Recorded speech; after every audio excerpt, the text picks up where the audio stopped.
Fengal తుఫానుతో Puducherry చిగురుటాకులా వణికిపోయింది. బలమైన గాలులు భీకర వర్షంతో అతలాకుతలమైంది. అటు తమిళనాడులోనూ ఫెంగాల్ విధ్వంసం సృష్టిస్తుంది. ఇక ఈ తుఫాను ధాటికి చెన్నైలో 4, పుదుచ్చేరిలో 2 మృతి చెందారు. గత 30 ఏళ్లలో పుదుచ్చేరిలో ఇదే అతి భారీ వర్షమని అధికారులు చెప్పారు. అటు పుదుచ్చేరికి రెడ్ అలర్ట్ కొనసాగుతుంది. బంగాళాఖాతంలో ఏర్పడిన తుఫాను పుదుచ్చేరి సమీపంలో తీరం దాటినా ముందుకు కదలకుండా అక్కడే బీభత్సం సృష్టించింది. సుమారు 17 గంటల పాటు పుదుచ్చేరి పక్కనే తుఫాను కేంద్రీకృతమైంది. గంటకు 90 కిలోమీటర్ల వేగంతో వీచిన పెనుగాలులకు భీకర వర్షం తోడైంది. దీంతో పుదుచ్చేరి నగరం అతలాకుతలమైంది. అటు తమిళనాడులోనూ పలు జిల్లాల్లో భారీ వర్షాలు కురిశాయి.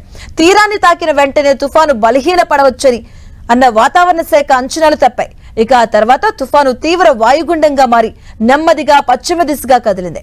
ఇక ప్రస్తుతం తమిళనాడులోని తిరువన్నమలై, కలకుర్చి, విల్లుపురం, కడలూరుతో పాటు పుదుచ్చేరికి రెడ్ అలర్ట్ కొనసాగిస్తున్నారు. అటు తమిళనాడులోని విల్లుపురం జిల్లా ముయిలాంలో 24 గంటల్లో ఏకంగా 51 సెంటీమీటర్ల వర్షపాతం నమోదు కాగా పుదుచ్చేరిలో 49 సెంటీమీటర్ల వర్షం కురిసింది.